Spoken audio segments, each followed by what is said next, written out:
Hey, BraveCo man, I want to tell you about a project that we just finished. It's our Foundations of Masculinity 12 video series that will really help you grow stronger, more confident as a man. Whole bunch of guys are wondering, man, how do I deal with my pain? How do I learn healthy boundaries? How do I lead myself, my family well? How do I become a leader? This course is for you. If you're interested in growing, take 12 weeks out of your life, dig in, do it with a friend, and really up your game. Guys, you can purchase this at braveco.org. Have an incredible day. We live in a time where masculinity is shamed and men don't know what it means to be a man. As a pastor and counselor, I've spent the better part of my life equipping and training others. My goal with this show is to translate my hard-earned experience into tools and tactics to help you become stronger as a man.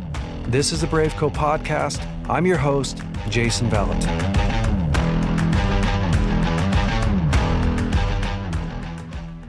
Hey, babe. Hi. Man, I'm so glad to have you here. I get to be on the BraveCo podcast. Yeah. Well, this week's episode of the BraveCo podcast is going to be special because we're going to talk about marriage. Love it. With a slight emphasis on the man's role. Okay. Excellent. I like talking about your role. I sometimes like talking about my role. Yeah. But no, I think we've been focusing on dating a little bit.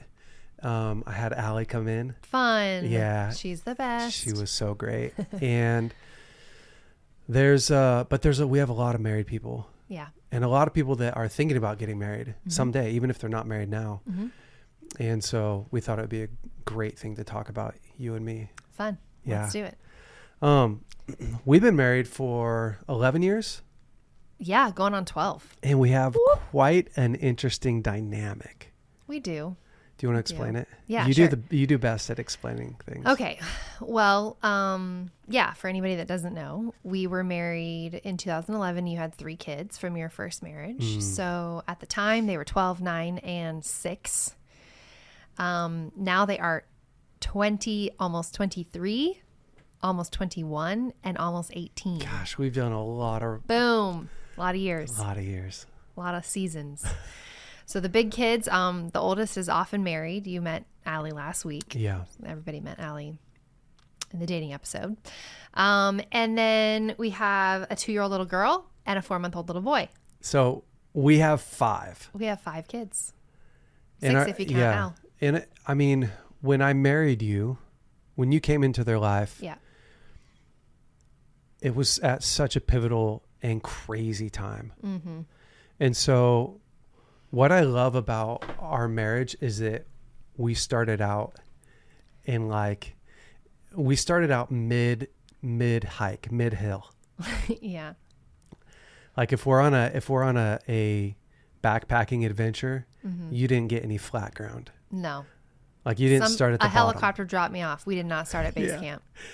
And then you just kind of picked up where we were and started trekking. So, it's a little bit unusual because, I don't know, there's a lot of marriages today that are starting out like that. Yeah, it's true. I think maybe what is less common is I think often, well, I don't know, maybe, I don't know, but I feel like what was unique for us then was we didn't know any other couples. It's true. We didn't have friends who the guy had been married and had kids and the girl had never been married before, didn't have any kids of her own. So that was, at that point, that was unique. But now, I mean, blended families are so common, obviously.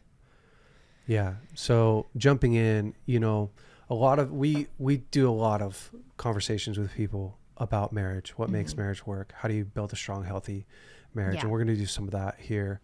And whether you have 3 kids and a husband who's been married before, or whether you're just starting out, it's almost all the same in the sense that you have to both start out loving yourself.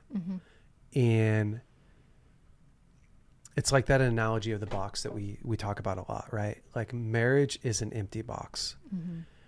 The only thing that you can pull out of that marriage box is what you've put into it, which seems so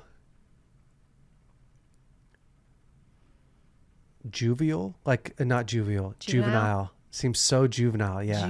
Juvenile. Well, that would be a totally different thing, wouldn't it? But it seems so juvenile, right? When you say that, because people are like, duh. But that's not actually what most people think. Most people, when they're dating, they think marriage is going to solve whatever problem they're in. Yeah. And it's going to be easier once we're married. Yeah. And before they're dating, they think marriage is a solution to their source of pain or dissatisfaction with life. And so, man, I just got to find someone that I want to be with. But marriage really isn't that. No. And what marriage does, and we'll talk about the good sides too, but we're talking about the reality, is marriage is this weight that you put on of responsibility and expectations. And if you have a flaw in your body, in your system, in your carrying capacity, it's going to expose that flaw. Definitely. If you don't have flaws, the weight of responsibility gives you purpose. It gives you incredible amount of meaning and connection. But what we've found is marriage is a continual work of ownership. Totally. And let's be straight. Everybody has flaws. I think the kind of flaws you're talking about, though, are like cracks in the foundation. If you have brokenness, then marriage exposes it. The pressure of marriage exposes brokenness, exposes cracks in the foundation. But on the other hand, marriage is this incredible opportunity to sharpen each other and to, you know, what is exposed has the opportunity to get worked on and smoothed out. So it is this incredible opportunity to become a much better version of yourself. Yeah. Well, and why I like starting out here, right, is because if people are already married listening to this, if you don't like your marriage, the first place to check is yourself. Yeah. Right? Like if I'm not happy, if I come home and I'm not happy with my marriage, I need to look at me and start to go, okay, do I like me? And do I like how I'm leading my life? And do I like how I'm communicating? And do I like how I'm, and that is the baseline, right? Because if I like me and I'm doing me well and I'm being responsible and I'm showing up and I have good communication skills and I know how to share my needs, and okay, well that's then it's all my fault. Then it's all your fault. It's at least half the battle. Yeah. And you can get somewhere from there. Absolutely. Yeah. We want to give some tools to people. I'd love for you, when we're talking about, okay, what makes a healthy marriage? What's the first thing you think of? Ownership. Yeah. I mean, it also happens to be the thing that we talking about before this podcast started. But I do think that it is one of the most important elements. And I think that in the context of marriage and in the pressure of an intimate relationship, it is one of the harder things to do. I think that, I was 25 when we got married. You were 30. And so it's not like we were kids. I mean, people get married at 18, right? We weren't there. I mean, I got married at 18 too. And it didn't work out. Yeah. So there's always that. It was challenging. It didn't work. But no, I think we weren't babies when we got married. And yet, even for you, 30 years old, 3 kids deep, there was a lot of growth for us to do in those first years. And there's a lot of challenge in growing up with another person. There's a lot of room for struggle. And I think taking ownership is really hard because, we joked about it a second ago, but taking ownership means that you have to take a look at yourself and be honest with yourself about what you're bringing to the table, good, bad, or ugly. Yeah. And that's hard to do. It's hard to do when somebody is holding up a mirror in front of your face every day to show you this is how you're affecting me. This is how this area of your life affects me. So I think it takes a lot of maturity, and I think it takes a lot of guts to show up and take ownership. I know that I would say, tell me if I'm wrong, in our marriage dynamic, I will self-admittedly say you're better at taking ownership quickly probably than me. Ooh. Well, here's the thing. If it comes to like I did something wrong. Yeah. Or let's say this. I'm more stubborn than you. Yeah. It's true. Yeah. You're more responsible than me, though. Well, I guess it depends on how we define responsibility. Yeah, that's what But I'm going into. Okay, when it's the role, like this is the right thing to do. Yeah. I come home and I make sure that I'm checking off the boxes, that all the things are tidied, and that's you. Yeah. 100%. So when we first got married, Yeah. and here's how I know. Okay. When we first got married, I feel like I walk into the house every day clueless with what needs to happen. I feel like you do too. I felt like that's what it was when we first got married. I'd walk into the house and I'd be clueless. Like, Yeah. I mean, innocently clueless. Yeah. Like I didn't even know that. You stepped over a big pile of mess, No. or that pan on the stove has been there for days, that you used it and never cleaned it. Yeah. And Yeah. that it's not going to wash itself. Totally. And that the kids have a routine Yeah. that was created Yeah. that I need to be a part of. Guess what? Yeah. And I think that a lot of guys struggle with that. Yeah. Yeah. I mean, I'm Probably speaking a lot. generally for men, but I think just in general, I feel like, at least how I grew up in a home where what happens inside the house, like my sisters did Don't the chores say it. inside the house. Don't They did. say it. It's a very So traditional old house. school. Yeah, so old school. Yeah. It's true. So Yeah. like The women take care of the inside, the men take care of the outside. yeah, I mean, Yeah. I never did a load of laundry growing up. When I got married at 18, I didn't know how to do laundry. Yeah. And I didn't cook. Yeah. You do now. Oh, I'm friggin' master. Master chef. And so growing up, getting married Yeah. was I had a massive learning curve Yeah. when we first got married. Yeah. And I had been married for 10 years. But I think the difference is you're wired so different Yeah. than what I'd ever been used to from my mom or my ex-wife. Like this idea that the house has needs, right? Yeah. So probably a year into marriage, no, not even a year, probably 4 months into It marriage. was at least a year. Was it a year? Oh, yeah. Gosh, Oh, yeah. it's hard to remember. We had just ran ashore on this conversation so many times of you kind of crying, frustrated that I wasn't Paying more attention. Yeah. and then it got to the point where you'd be like, you really don't see that pile of laundry, did Yeah. you? And you don't really see those dishes, do you? And me just being like so frustrated at myself and so frustrated at just the whole scenario. And what I had to start doing was first I had to take responsibility, take ownership. Like, okay, this is my fault. This is not her fault. This is not her responsibility to say, hey, could you help me over here? Hey, can you, like these clothes that are yours, hey, can you pick those up? And this thing that is ours, can you help in this? And so I realized at some point, like, okay, if I don't want her to feel like my mom, then as pissed off as I am about her telling me about it, I have to take responsibility of it. Yeah. And so I set an alarm on my phone every day, 4:45 before I got off work. And it said, hey, the house has needs. Yeah. Reminder. Yeah. And then when I came home, it was like a quick hug. And then like, how can I help clean up? Yeah. And again, here's why I say I think a lot of guys struggle with it. Not necessarily picking up the house or you know, whatever. But I think just taking ownership and going, because here's what I hear guys tell me all the time. Okay. She just feels like my mom. Yeah.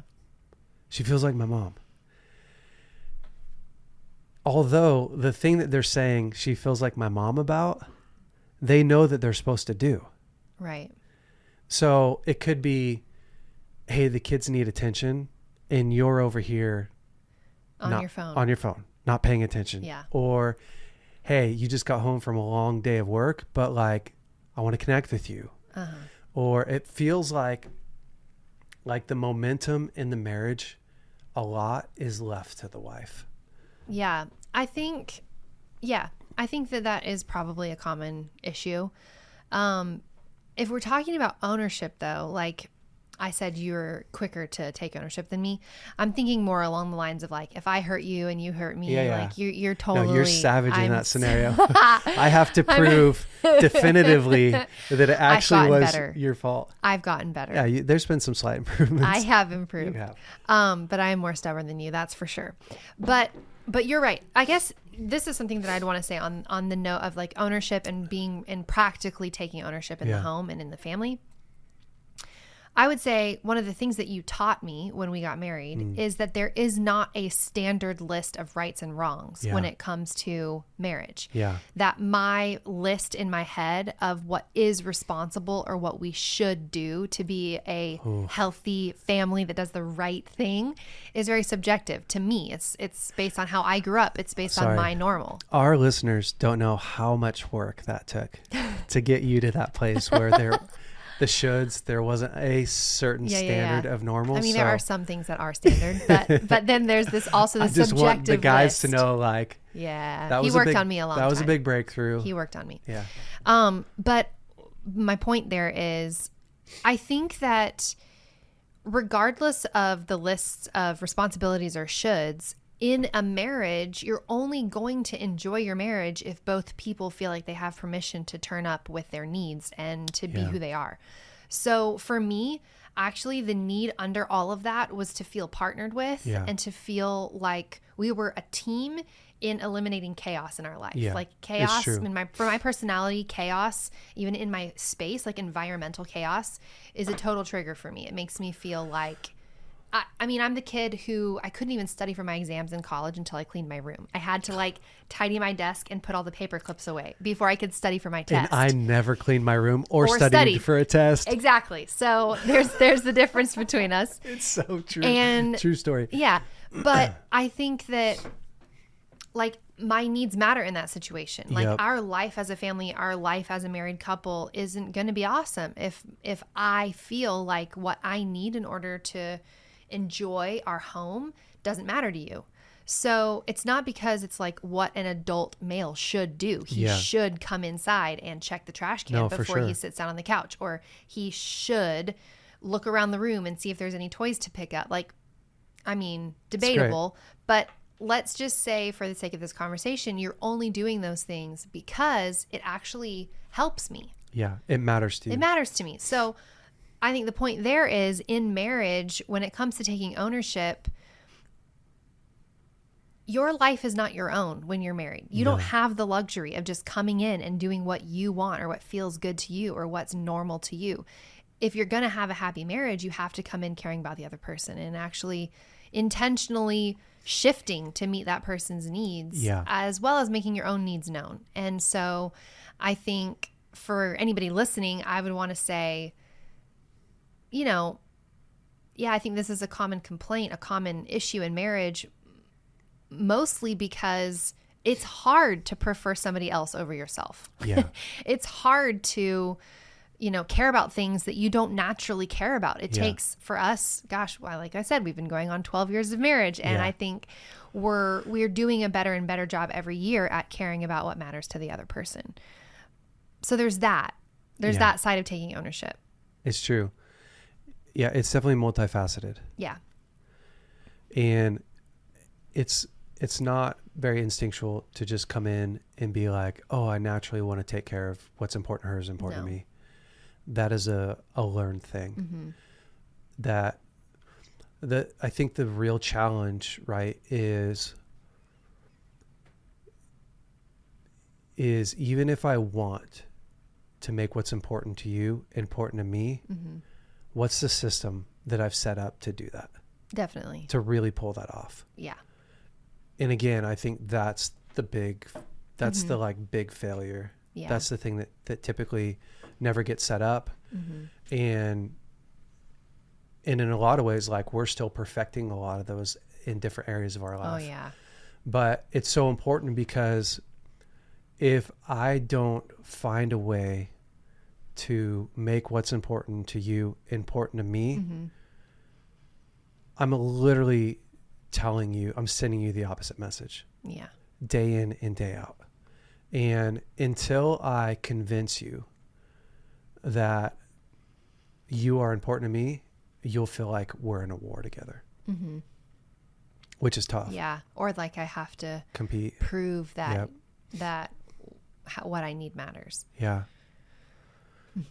And that's a tough way to live in marriage. Yeah.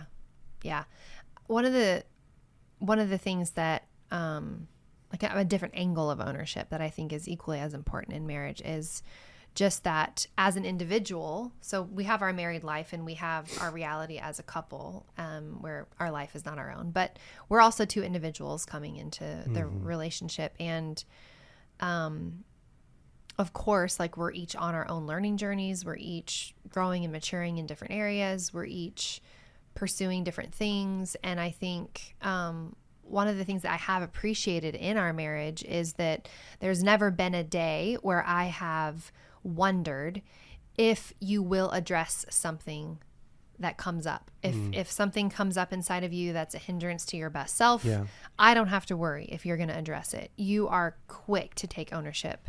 You are quick to say, hey, I'll figure that out. And I think vice versa. I mean, there's, we're not perfect. There's definitely things that come up. I feel like each year we kind of peel back another layer of the onion and go, okay, how do I become even better in this area? How do I actually improve? How do I mature? And I think we could both probably say that we're very willing to take ownership over the dysfunction that we discover, if there is any. And I think that that's huge. I know I've had conversations with so many women who one of their greatest struggles in their marriage is that their husband isn't actually willing to take a look inside and be honest about issues. Yeah. And she's not sure if he's actually going to go and get the help he needs or if he's going to be humble enough to actually ask for, input. That's tough. And that's something I can honestly say, like in our marriage, I just haven't had to worry about that one day. Yeah. And I think that like if I was talking to a group of unmarried men, I would say, hey, do yourself a favor and get really, really good at asking for help when you discover unhealthy areas of your own heart or your life, because your wife will thank you for it. I mean, it's a matter of building trust. It's a matter of actually, do I trust my husband to lead us well? How can I trust my husband to lead us well if I can't trust him to lead himself well? I don't know if he's going to actually do anything about that anger problem. I don't know if he's going to actually do anything about that pornography addiction. I don't know if he's going to do anything about the fact that when he goes to work every day, he hates his life and he comes home miserably sad after work. But is he going to do anything about it? I don't know. And that, as a woman, that's a very vulnerable place to be. It's very vulnerable to be a woman in a marriage where you don't know if your husband is going to do something about those areas. Yeah. It doesn't build trust. No. It makes my personality feel like I have to control everything. For other women, I think it makes them feel like they're just so insecure. It just breeds so much insecurity, or in my case, it would breed such a sense of like, I want to control the situation. Yeah, it's so true. I think the saving grace for me was growing up in a home where I could have things that were wrong with me. Right. And be able to tell my parents, right? And it was a place of strength. Yeah. So I remember my dad telling me, I want you to make all of your mistakes at home. Right. So you grow up in a home where it's like, man, you don't have to be perfect. You don't have to be perfect. Not only that, but if you say, hey, I'm struggling, you get help. You don't get made fun of. You're not looked down upon as not punished. As a man who's weak, not a leader. Yeah. And so many guys, the opposite message was sent, right? And so, so many guys, dad was just absent. Yeah. Or dad was like this tough guy who never shared his weakness, or you never questioned if your dad knew what to do, because he never showed any of that. Right. And so many guys are coming in battling that insecurity of, if I don't know it all, then I must not really be a strong man. I must not be a leader. And then on top of that, I think we as human beings that whole piece of, if I admit that something's wrong with me, I don't know how to fix it. Yeah. And when I hate working on stuff that I don't know how to fix. I know. Because you feel so powerless. Yeah.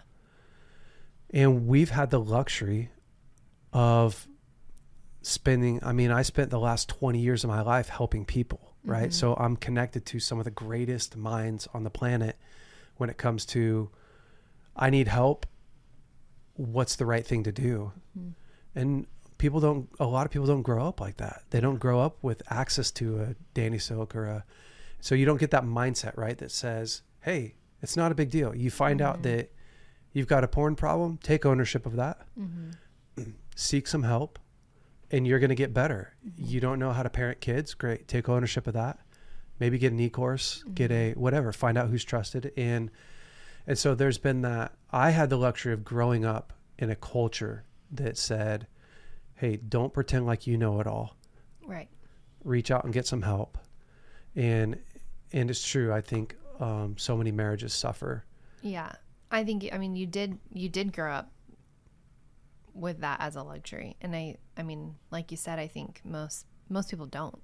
No. Most people don't have that kind of support. And so I think probably the task at hand is to undo a lot of that mentality for gosh, if you're already married. I mean, I think that for the sake of your family and for your marriage, you have to work really hard at undoing the mentality that, the opposite environment created for you, and which is, dismantle the lie that because you didn't grow up knowing how to do these things, it's a hopeless case. You're never going to get good at it. Like, that's not true. I mean, maybe the question is, what do guys do if they didn't grow up with a super healthy model for that, and they're stuck in a whole bunch of belief patterns that are telling them to have a need is weakness, to to admit a wrong is not strong for your family. And it's pretty damaging, actually, what that does to a family. So what does a guy do? It really is. I mean, that's a lot of why we're doing this podcast, right? Totally. Is to give guys simple tools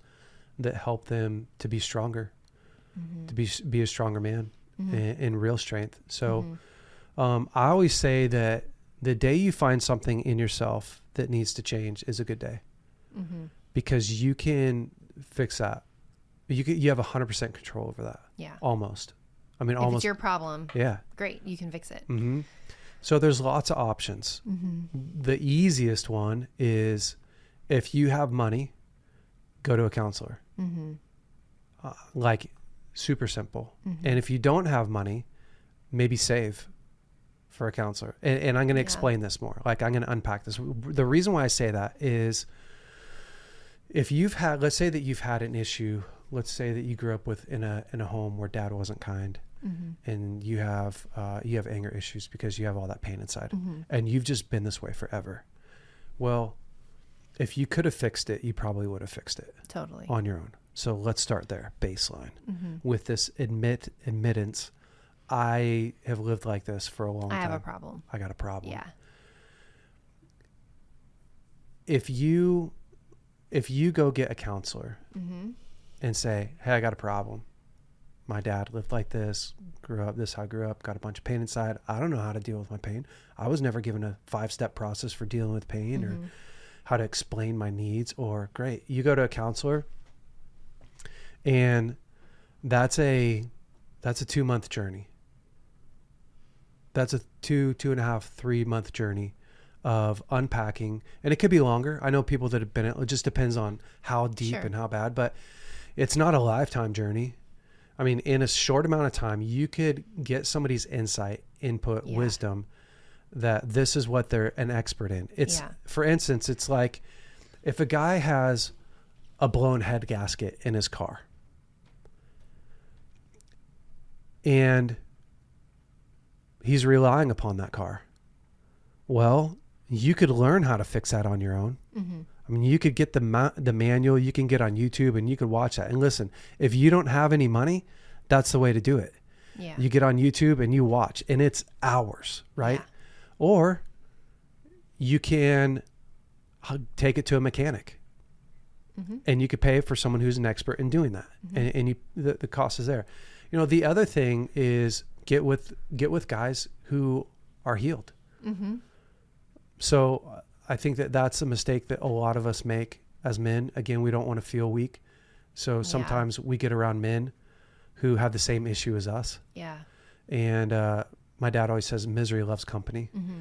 And so it's really easy to feel normal, to feel healthy when you're in a group of men who never ask the questions and are in the pit as well. Yeah. But getting around a group of guys who are strong. I mean, we have a online community of men. There's 500 guys online that meet weekly. It's our 12-month discipleship course that opens up periodically through the year. Mm-hmm. And I've watched these men. They do once a week. They watch a 40-minute video on whatever the topic is, how to process pain, forgiveness, and they meet with a small group once a week.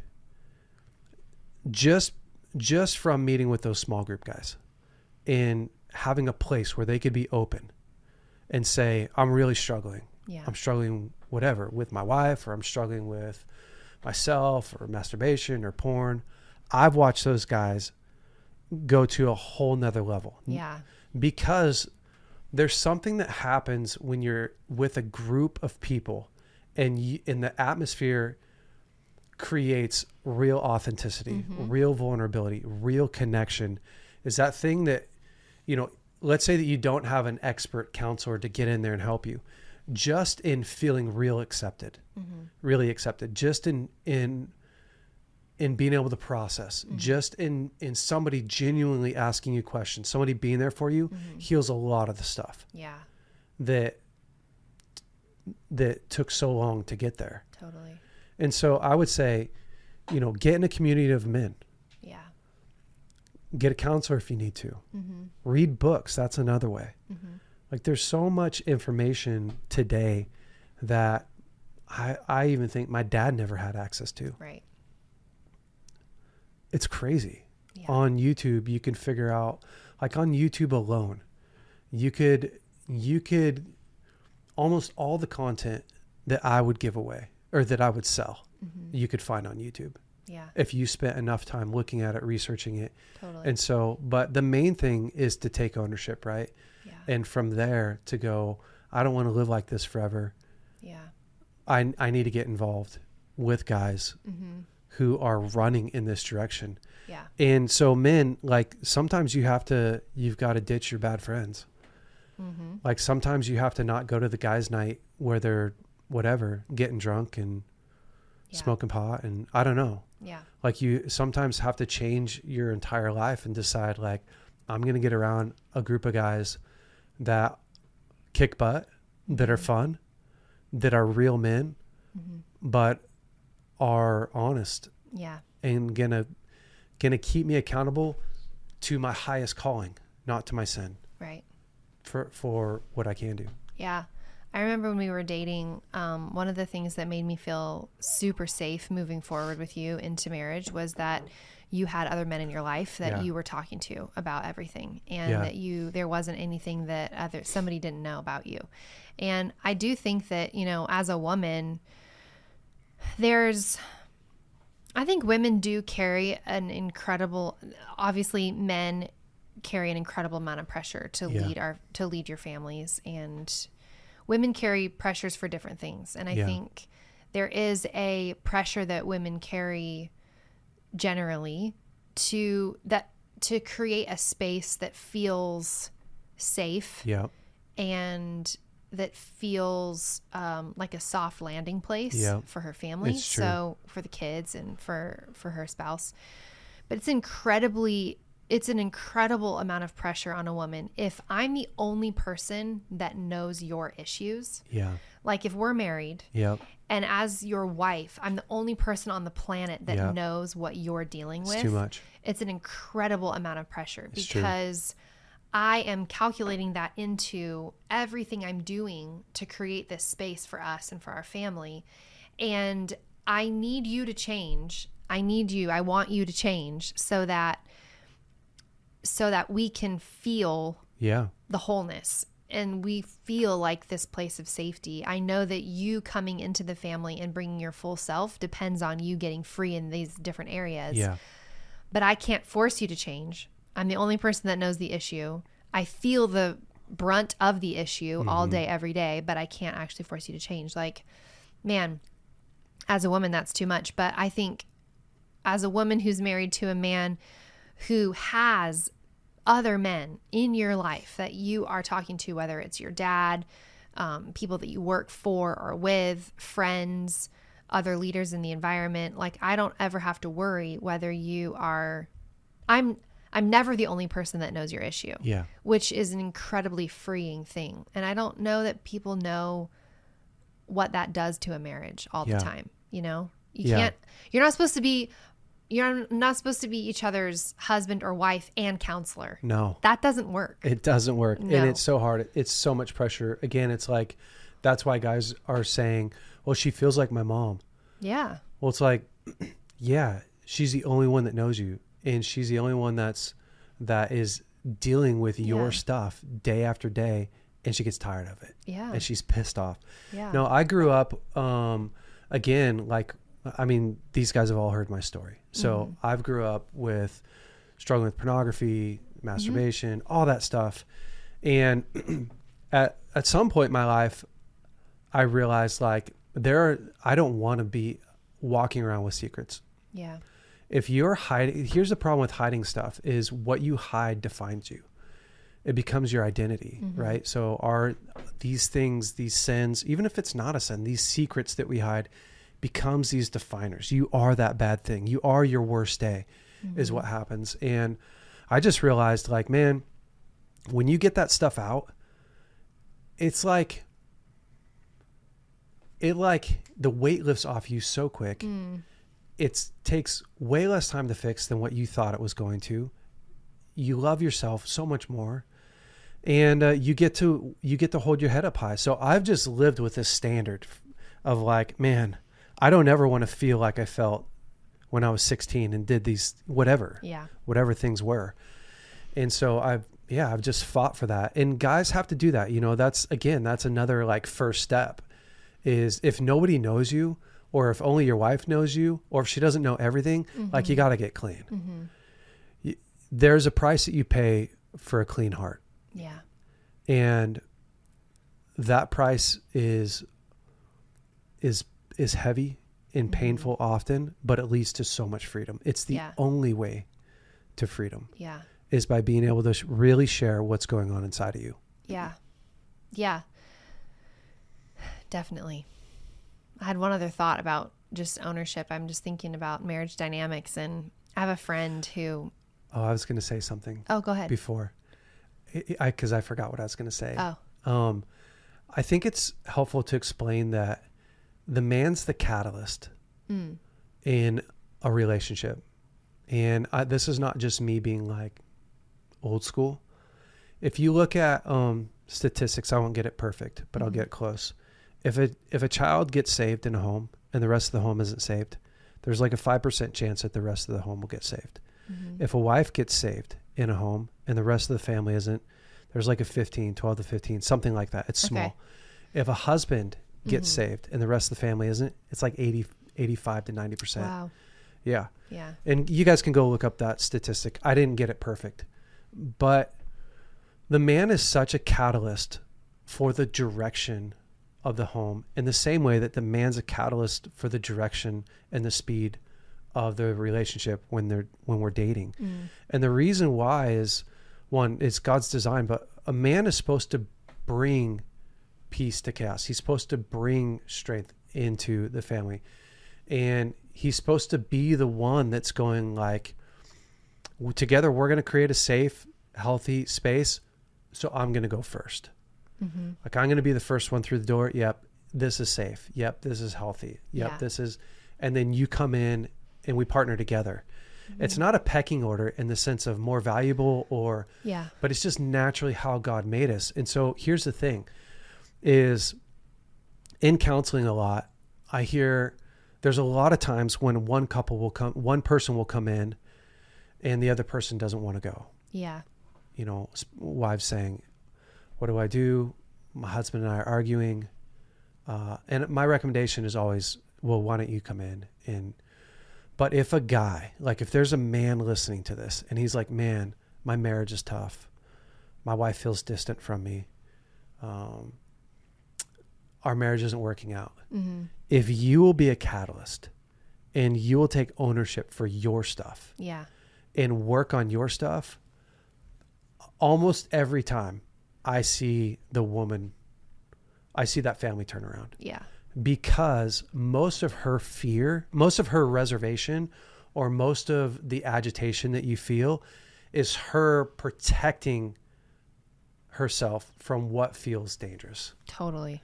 And when a man turns that around and gives her something to latch onto in a healthy sense, connect to, it's a complete game changer. Yeah. Yeah. That's really good. Yeah. I think that's true. So the getting out your lies, the getting some accountability in a helpful way, becoming a part of a group of men, picking a healthy direction for your life, pursuing that, even just healthy routines in the morning. Yeah. Get up, make your bed, run, read the Bible, eat healthy, those, just doing that alone. Even if you don't know how to fix the inside stuff, it's a great place to start. Totally. A little bit of something will get, it's crazy how small things help you gain so much momentum. Yeah. Yeah. Okay. You were going to say something else. Well, it's funny because it's a little bit like the antithesis of what you were just saying. No, that's okay. So it's kind of the other side of the coin. That's all right. Like I have a friend who, I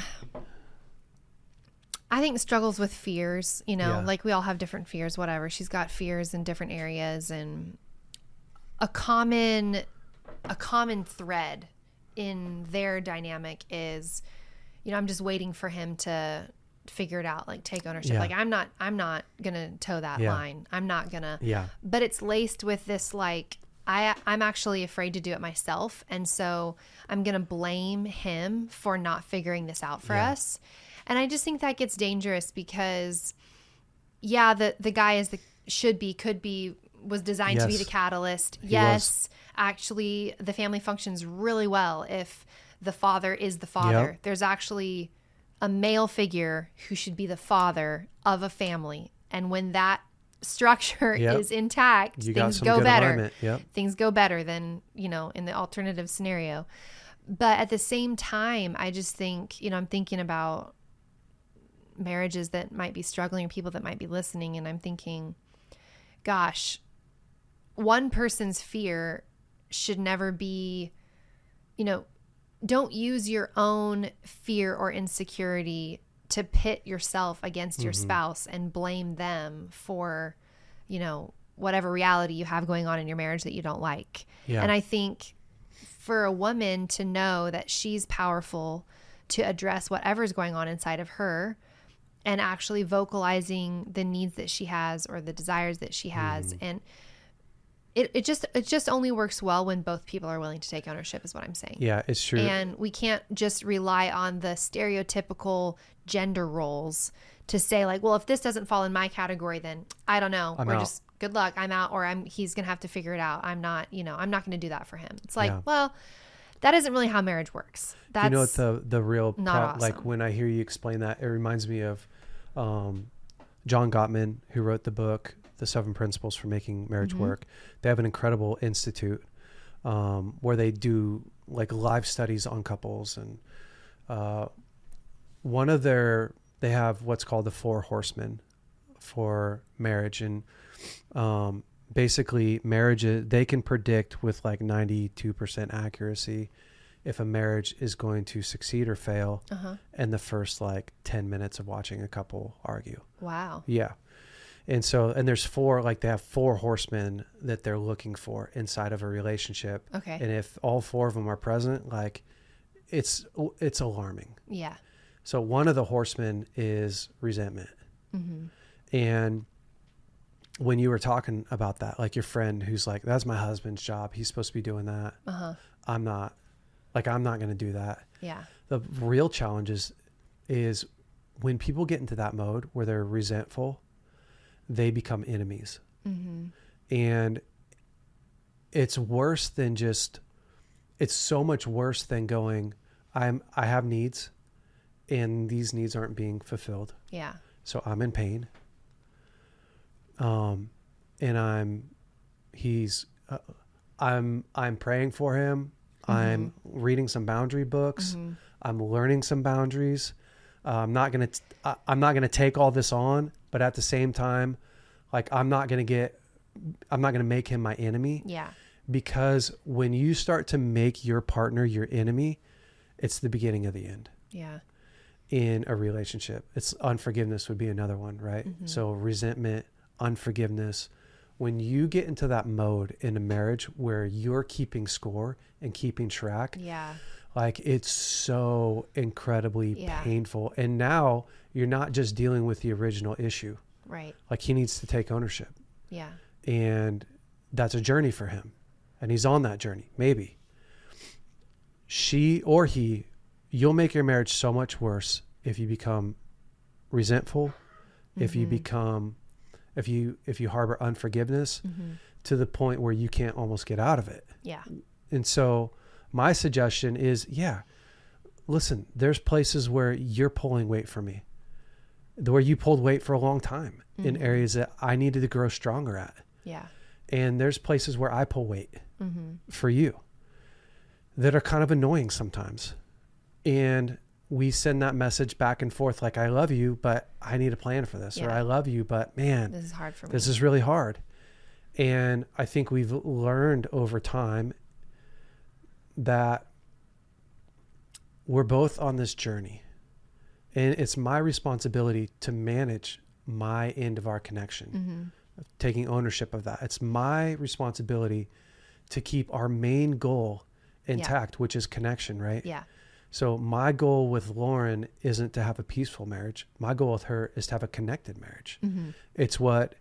Sometimes it's what makes me have that conflict with her. Yeah. Is I'm unwilling to live this way. And you're doing that vice versa. Yeah.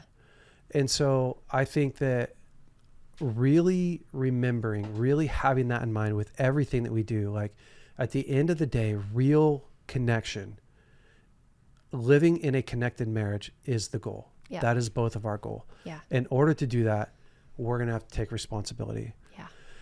And we are on this learning curve to get there. And so hopefully this was helpful. Yeah. To some folks out there. We're going to do some more of this in the future, but I just think, we did a couple of dating podcasts and giving some married couples kind of a place to aim at and some guys a place to look at. Like, am I really taking ownership of my life? Am I living with some secrets inside that I need to get out? Am I being too stubborn and not seeking help? Yeah. And could my life be so much easier if I would take responsibility and ownership and go, okay, this is me. It's on me. That's good. Yeah. Any last thoughts? No. All right. Well, guys, thanks so much for tuning in, listening to the BraveCo podcast this week. Stay brave out there, gentlemen. Hey guys, thanks so much for listening to the BraveCo podcast. If you like this podcast, would you please rate it, review it, leave us a great comment. And if you like this episode in particular, share it with your friends and family. That helps us to spread the word. Guys, stay brave. We'll see you next week.